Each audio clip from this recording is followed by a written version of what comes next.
Hello there. It's your good friend, Mr. Shadowblock. And today we're playing Civilization 5. I put over 3,000 hours to this game and I only have done one video in my entire life pertaining to it. Might as well do another one, do a little series here. I'm thinking about playing as Persia. I have a lot of mods on. So there's so many mods that it would take me forever to put them all in the description. But I'll talk about them as they become important to the game. Starting off, you see a little emblem on the side of the names. That is the Civ 4, Civ 4 special, like bonus perks pack or something like that. It basically, you get two traits that you specialize in. You get a little boost for them in those areas. So since I'm playing as Persia, I get a boost in science and I get a boost in trade. What will that mean practically in terms of bonuses? You can check in when you get into a game what the percentages are. But yeah. Also, another mod obviously I have on is the 43 Civs mod, DLO changer thing. I would play with 60, but 60 tends to crash for some reason. I'm saying some reason. It's like, oh, this is your computer, but like, I have as good as a laptop that a consumer could buy. Like at the consumer level, there's probably great laptops that like fucking Elon Musk and Jeff Bezos type of guys, Bill Gates type of guys could probably get access to, because they getting that shit like extra super duper custom made, and he got all the money in the earth type of things. But my gaming laptop is about $2,000, has the best consumer end graphics card, got 64 gigs of RAM, all this stuff, the works as it goes. But it just seems that this game crashes this no matter what.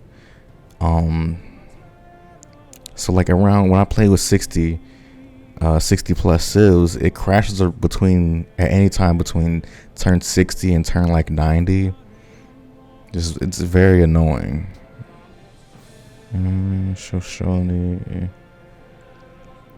So, and part of the reason why is that there is an issue of memory of when it comes to my RAM. But I have more than enough RAM for whatever this game is doing. But the problem is that this game doesn't multi-thread, which it means that it doesn't use every single core apparently of your CPU. I don't know. I have like a 8-core, 6-core processor, so it's partially that, and partially sometimes it's a data issue in terms of it might be using 4 gigs of your RAM, 4 or 5 gigs of your RAM at once, and then it crashes because whatever reason. But I wish there was a way to turn it off or change it in some way. Doesn't seem like there really is for now. I'm just stuck with this. With 43 civs, it's less likely to crash frequently. Because after the first crash, you load up your save again. You start off wherever you auto-saved. From then on, you're liable to crash, a lot sooner. So like, if you crash at turn 80, you're probably going to crash again in the 120s. After that, you're probably going to crash again in like 150. And it happens more frequently until you just get tired of playing. And you still come back to it because the game is so addicting. It tickles the imagination. And you always just want to come back. And that's why I always come back, even though a very small percentage of actual games I played, I've actually finished. And this one I think I can make it to the end, because I don't have a shit ton of mods when it comes to what I usually am playing as lately. Was having like a shit ton of custom mods. Custom civs.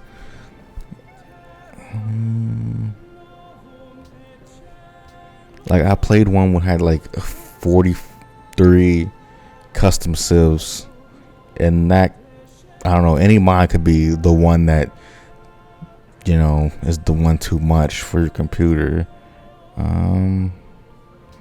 I just wish I knew more, because it seemed like even though this game was pretty fucking popular, obviously there's so many mods. People are still modding this game to this day. It seemed like there's still like very little information about how to break this game open to mod the actual coding of the game to make it like to optimize it. Like there's no optimizing mods. And you don't see that. Like there's optimizing mods for stuff like Skyrim and GTA that fuck with graphics or how the game is coded to. I mean, how the game is like processed on your computer. Well, I haven't seen any of that from this game, and I would love to have it. The only stuff that they have for that is like making the turns faster, but the turn speed, I never even had a problem with that, even when I play on like a shitty computer. I'm fine with waiting between turns. It's just time for me to think, I guess, about what's happening in the world.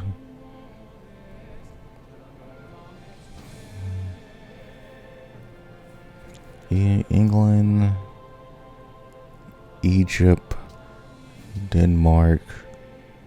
Gonna play somebody for China.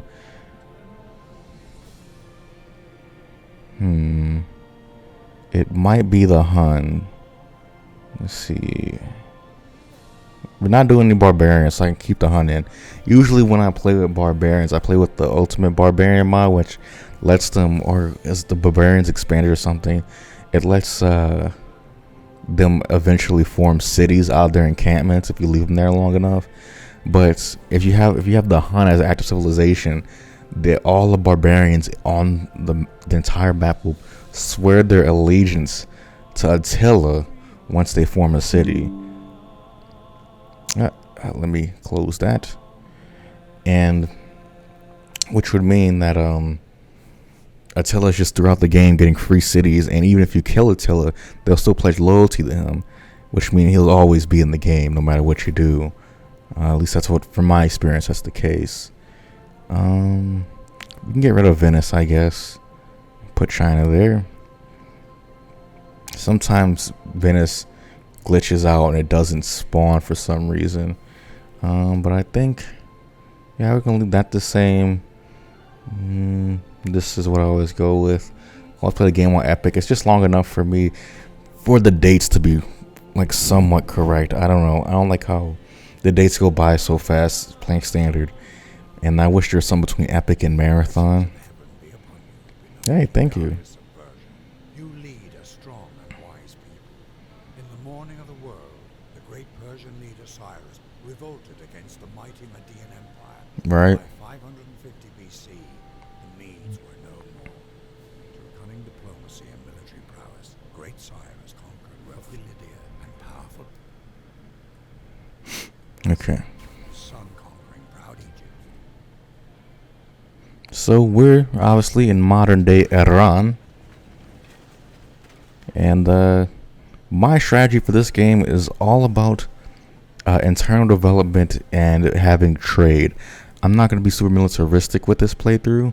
I don't really have the need for that. Military overview. I also have another mod that gives you every turn that you're under 300 coins, 300 gold, automatically gives you 300 gold.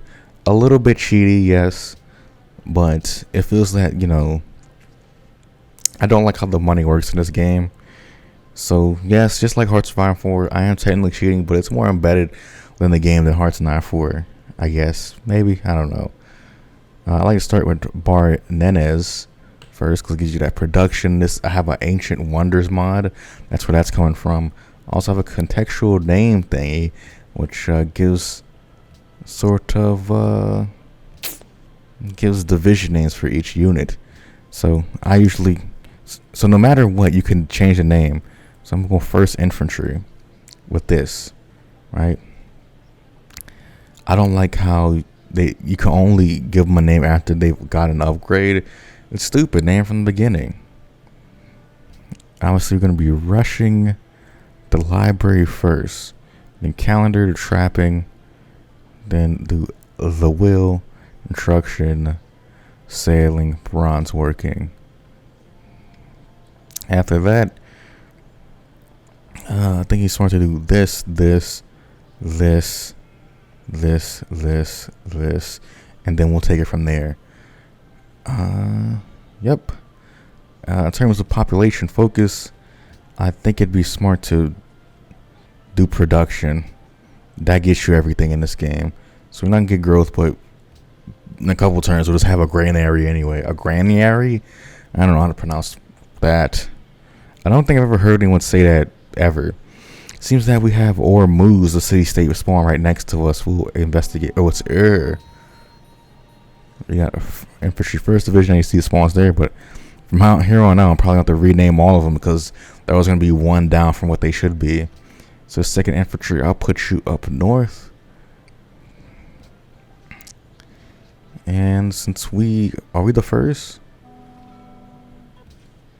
Okay. Got some gold for that. I'll be using that to get basic city infrastructure. I have an infrastructure mod, city infrastructure mod. Pretty cool for boosting production, gold, science, culture, all that stuff. And I feel like it's pretty realistic in like getting your city throughout the ages. You're gonna have to put down new infrastructure for every age. Yeah, so my priority is to get as many buildings as I can with the gold. Then my second buying priority is units, stuff like that. Then if I have nothing else to buy, it's usually tiles. Yeah, hello. Very rude language. And we're not going to be using our warriors as scouts. I'll be using my scouts as scouts. Get a monument going. And look, I like to keep my culture where it's like, can I get the next policy in 10 turns if I start from 0? If you get what I'm saying. So like multiply 4 times 10 is 40 culture. So in 10 turns I could get my whole culture, like next policy, satisfied. I got an expanded like pantheon, expanded belief system thing here, so a lot more stuff. I like God King because you just get a nice, just fat bonus that's gonna continue to get better and better throughout the game as you get more multipliers. Because you're getting +1 in every category. I also have an upgrade buildings mod. You're just buffing these buildings, and if you have the money, the effort, the extra time, you're gonna be able to like really have a buff city and protect yourself. Because I feel like the cities are kind of weak sometimes.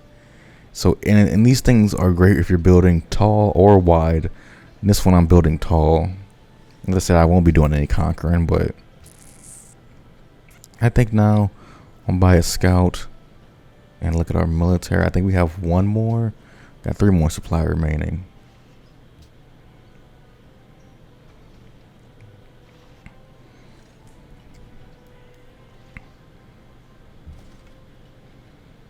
And we're just going to station our guy right there. Well, where do we want to scout? Do we want to scout rest of Asia to the east? Africa? I think our main trading partners are going to be West Asia here. So I guess it'd probably be smarter to do that way. So I'm buy a little. I usually like to buy 3 scouts and send them 3 separate directions. And usually they die, but since I have barbarians off this time, that shouldn't be a problem. And we'll keep you right here, pal. And you send down to farm some more. I think next we'll go down this way. You're gonna do like northern, Middle East. You go down Middle East. Ruins, ruins, ruins. Sometimes they ruin me by giving me shitty upgrades for units I don't want. And they usually give archer units, like turn scouts into archer units, which I find fucking annoying. But they still keep their perks though, so they can still move 2 tiles no matter what. But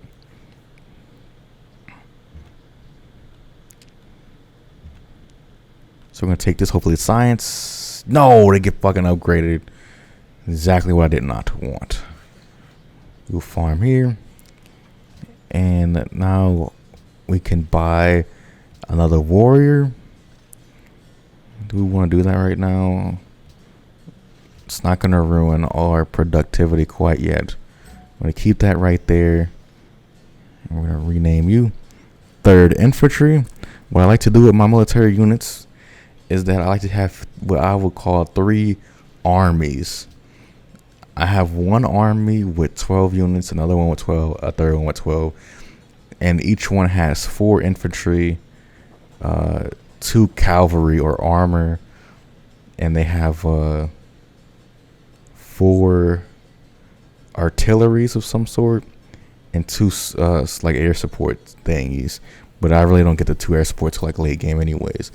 So what I like to do here, I like Liberty first.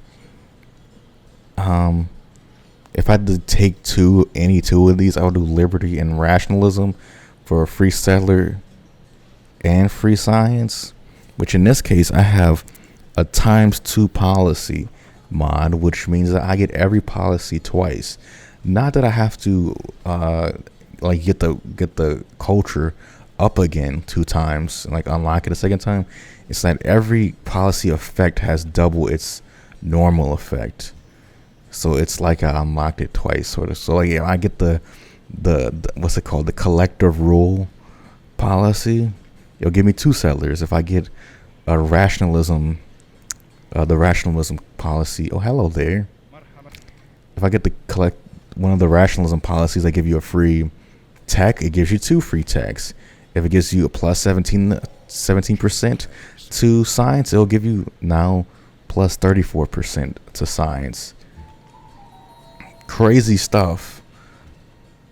But when you heighten these things, because there's still like a very finite amount of things you could do in a playthrough, right? So I'm buffing all these things, but it also affects the computer as well. They also get these buffs. But since they're still going to specialize in whatever their thing is, it makes whatever their specialty way more deadly. And whatever they're not specializing in, very obvious. Some places are going to have very high tech that they're going to stay on par with throughout the whole game. Some places are going to be pretty fucking, scientific backwaters, but they have a lot of gold for some reason. Or a very big military. Stuff like that. Now I want to buy this pottery shop. This is another buildings mod where it gives you all this sort of stuff. A pottery shop has a specialist there. It gives you extra production and points towards getting a great engineer, which I love great engineers because I like to build a whole shit ton of wonders. That's how I play this game. Not so much for the score. Yes, that's what I wanted. Getting free population or free tech is what you want from these. The map I don't really care about. I mean, I know what the map looks like. I'm a map guy. I play fucking strategy games. Historical strategy games. Anyways, we're going to be putting you in here so you get that. I'll take the food. Yeah. So now we're going to buy a shrine because religion is also going to be very important here in boosting my production.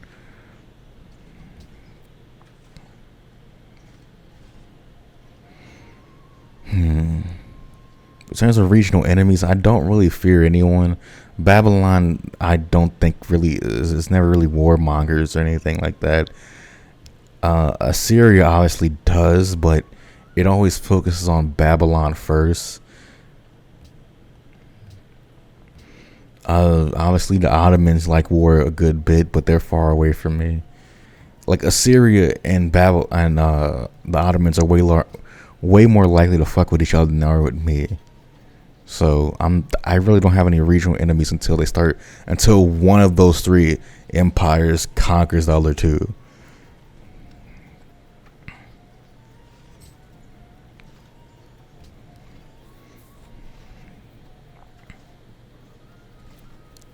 And then to the east, we have just city-states and whatnot. It's too bad that there's not like this game's not able to handle more civs because they're really cool to have some Central Asian civs, Kazakhs, Uzbeks, stuff like that. Because they have their feeling, they have their what's it called? They are felt in history, and I feel like we don't learn like in history class or just any sort of social studies or in mainstream media about Central Asian histories and ways of life outside the Mongols.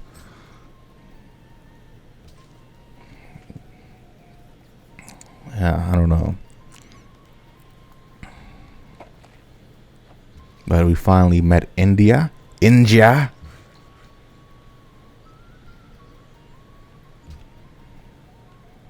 And got that going and that going. So we're just scouting, getting our money up. Eventually we'll get to the point where we'll be making so much money that I won't be relying on the free 300 every turn. But the free 300 is vital in building and accelerating the city building, or particularly the capital building process. Public. It'd just be nice for this place to be more populated with their own civilizations. Is really what I'm concerned about in Civilization. And I didn't really go in that direction with Civ 6. That's why I only put like 70 hours into it, because I didn't do anything of the that I wanted, I guess, that I was looking forward to, that may have been an option. The same sort of problems that I have at Civ 5 exist in Civ 6. And the game is just, to me, it's a different version of Civ 5. And I think a lot of things that I tried to do in Civ 6 are just superior in Civ 5. We'll buy another warrior. This, you might be saying I'm getting too many warriors early, but this is going to stave off an invasion in the first 100 turns. Having like 6 units out will basically guarantee that you will not be invaded in the first 100 turns of an epic game.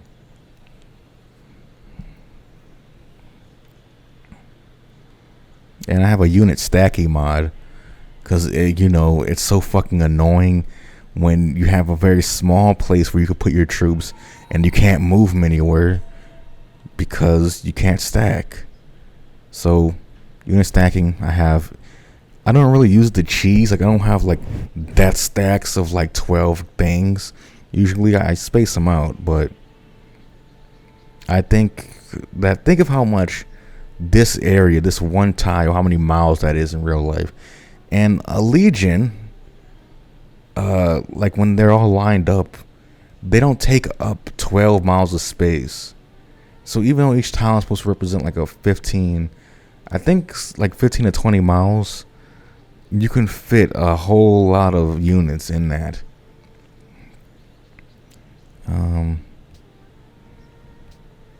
Civ never really that good at simulating how just vast Earth is and humanity's physical relation to that, like in terms of size.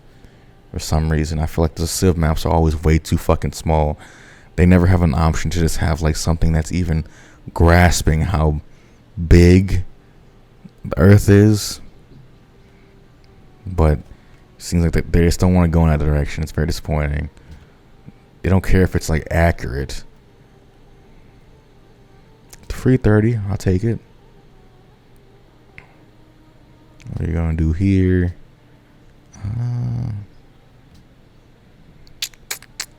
We'll give you a gift.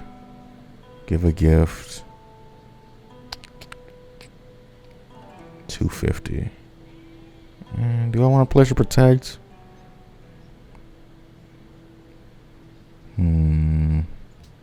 Yes, I will. I don't really want to conquer it.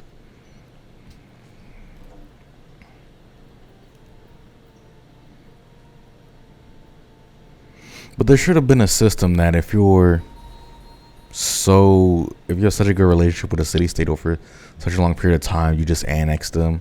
They just asked to be annexed. And I think, yeah, we're still getting 2 production either way, so I guess it's better to go with the food instead of the science.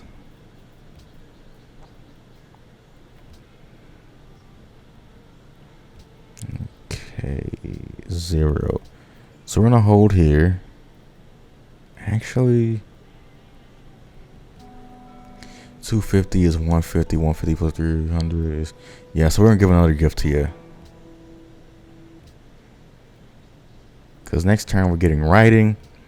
That means we unlock the library. I'll buy the library instantly. And I'll start... Yeah, next turn building the great library. Or no. I didn't have to do that. I got it backwards. The great library gives you a free library. I think. I'm thinking of something else. There's another science building that requires you to have the lower level science buildings already unlocked. Yeah, it's not this one. I think it's the Oxford University. Let's just see where money... We're losing money. Oh no, what am I gonna do? Oh shit, oh shit, oh shit. I didn't want to do that. See? This is sort of annoying. Oh. Okay, we're good. When you're... So with the free tech that you get from the Great Library, you don't want to use it to unlock calendar, because chances are you're probably making progress on that right now as you're building it. You want to unlock calendar first, because you after that you have access to, what's it called, philosophy, which is like double the fucking over double the amount of science. To get the most out of it, of the Great Library, you have to unlock philosophy afterward, not calendar. So just have that in mind.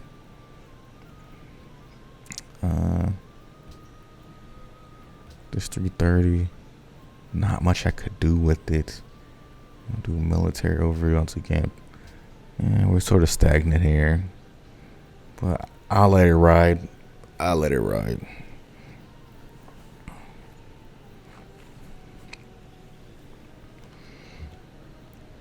Okay. Making our way around the Arabian Peninsula. We're at the bottom of India over here. And then right now, continuing our way Asia Minor. We'll farm this. And I have another mod, Info Addict. Let's just see what we're doing in relation to them. We got 25,000 troops. Where Arabia is 12,000, 10,000. And if you after a while you understand what the numbers represent relative to their time. So about 12,000 means that Arabia has one unit that has one upgrade. No, it has just one unit. Assyria has one unit. Seems that, yeah, has one military unit. India has two. But how do I know that? It's basically the active duty military number is not only counting how many military units you have, but also counts how many like other stuff you have, like workers and stuff. So it vacillates. So one military unit might be 10,000, but it can also be less than that if you have no workers out as well. It's weird and complicated, but I can basically eyeball it at this point and know. But we got collective rule, so it means 2 settlers. That means we're fucking in business now. Oddly enough, the places that I would like to settle, I haven't even scouted yet, I guess. But I think we're going to settle on 3 food on the hill. We'll settle as much as it's very nice and enticing to settle on the rice. We'll settle on the hill. It's better for stuff later on. In terms of unlocking certain buildings that you have to be on a hill. And I'm still adjacent to the mountain, so it's good for we unlock the observatory as well. Since India is not going to be settling over here, we'll have all this for ourselves as well. So what we want to, well, right now, we're going to be battling over this area. So what I would like to do is settle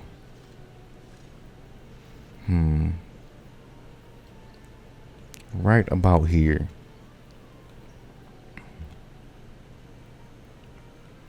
Also a mod where scouts could always have open borders treaties. So it's always annoying where your scout is just useless because all the borders around you, like all the land's been taken up. You just can't go through. Even though in real life, scout could go anywhere it fucking wants. Especially in pre-modern times. Let's see here. What do you want to do? Our production's getting stunted, but that's not a bad thing in this situation. Because we got those 2 settlers out. Yeah. Good thing I didn't switch production. So now we're going to go around. And okay, we looked at most Asia Minor. Let's see here. We'll settle this. It's very good. We'll get those. We might get that silver. I don't know. Settle on the Caspian, the beautiful Caspian, and now we have a wall. We're the gate between the rest of Asia and the Middle East. It's exactly what I want. Is to choke off relationships between the different civilizations, I guess. Because not only gonna end the game, it will up the likelihood that we'll be the ones that start the World Congress. They just won't be able to trade with each other in the near term. So I have this thing called megapolises and city ports, which drastically increase the wealth of a city. There's only 2 you can have in the entire game, but it basically has like the juice that the capital has. The megapolis also gives the similar building that the capital has exclusive to it, but you get it in 2 other cities as well, and the city port gives some of that power as well in a 3rd city. It has to be on the coast, which this one is, so we could do +3, +1, but I'm go with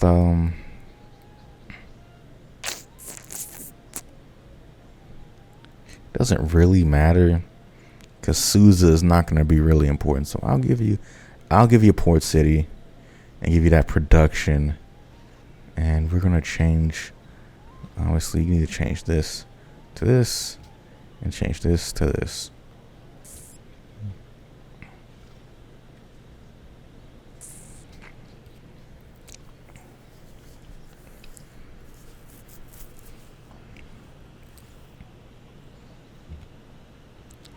Alright, and we're going to go up here into the Caucasus region.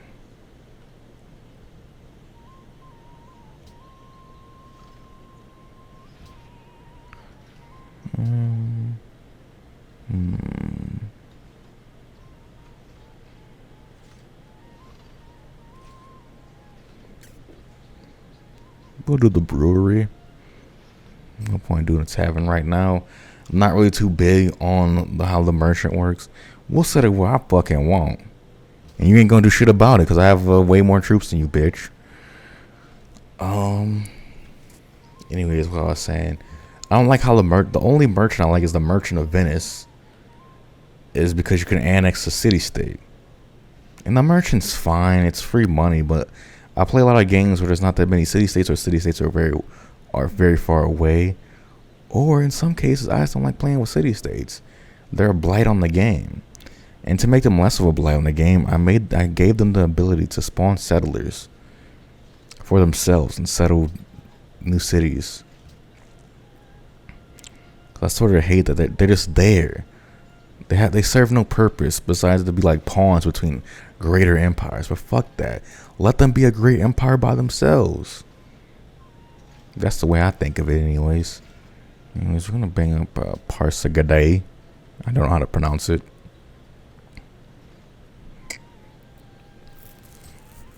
Gotta get that culture up.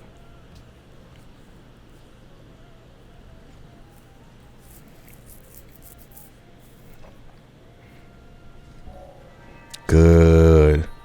And we got a profit as well. And go around this way. We will be spawning. I think it's only right. Zoroastrianism. Founder belief. I think plus. Yeah, I think apostles of opulence. And then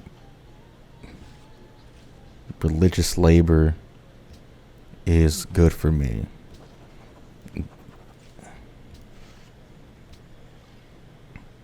Yeah, let's buy an altar. Every religion, I do exactly the same. It's all about production and money, but mostly production.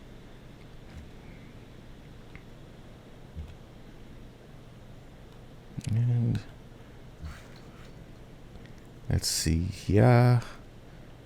Well, probably, yeah, build some farms over here. It's rough terrain. I'm not going to buy a library. It's tempting me. But that would be a stupid thing to do. Right. Culture is very important to me. I'm a cultured man, some would say. My internet history would say.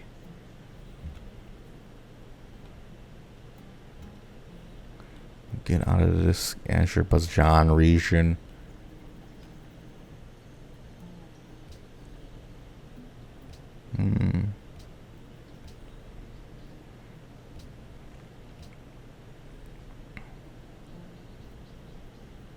In that grain area.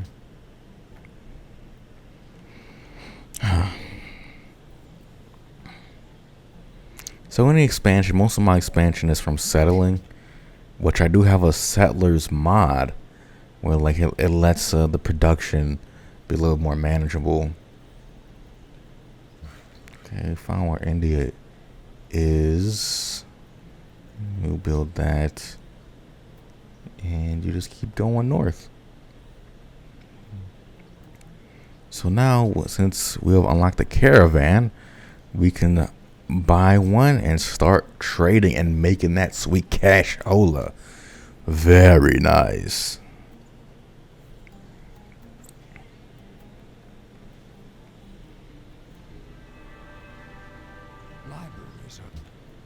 All right. So we get our free tech. We keep it moving. Uh-oh.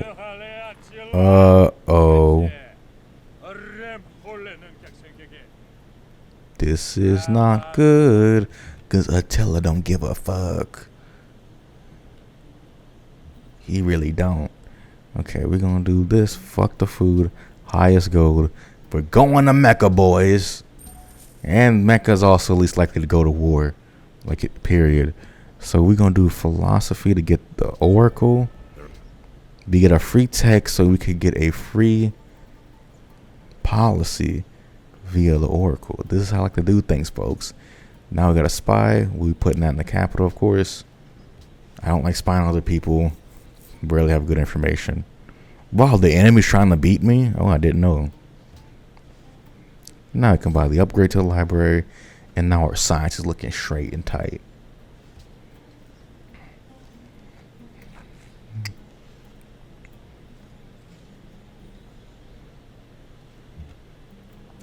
So let me show you the leader traits here.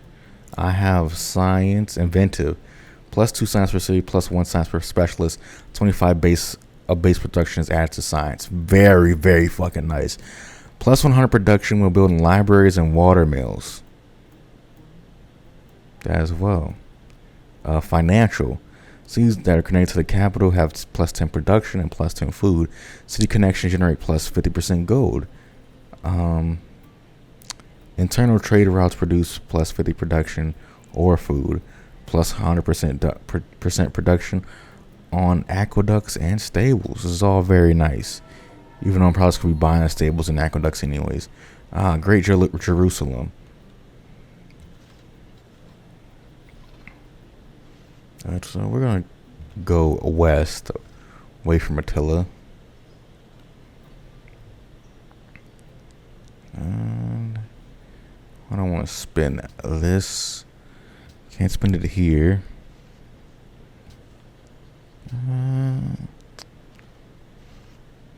Give you another shrine. Get the faith rolling. So after you get the great prophet house, you want to use this faith fruitfully. I usually go for the engineer. Personally. You get those great wonders popping after a while. I mean, you don't really need science. Like, science is already going by pretty fast for me anyway. So, getting a great scientist, it's nice. But The engineer. That production could be very slow, even with the best of mods. Okay.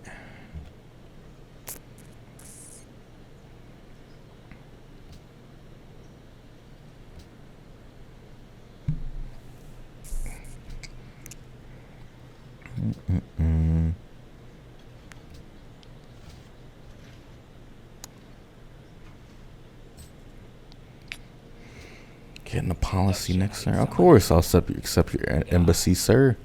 Don't mind being friends with you.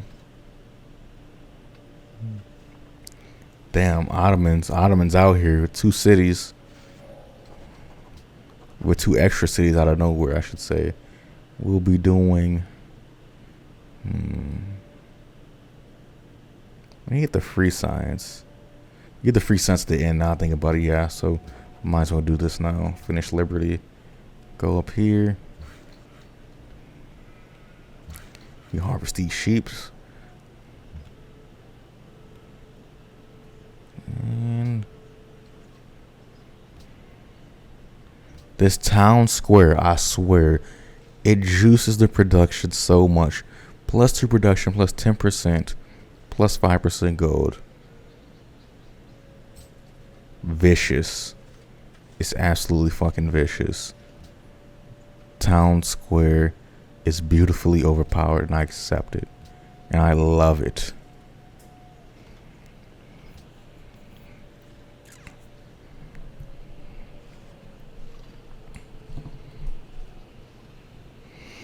But without a doubt, it will keep your cities productive.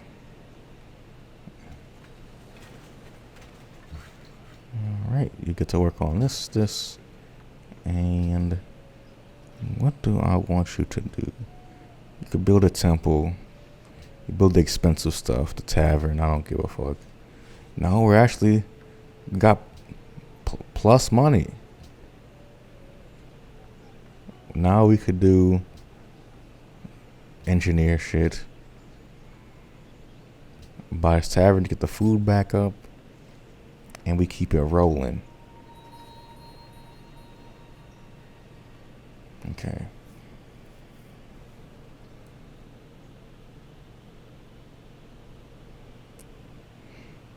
So, I think on that note, I'm gonna lay it off here. I'm gonna save. Things have been going really well. But I got something in the oven and I got to get. So I'll see ya next time. Thank you for watching.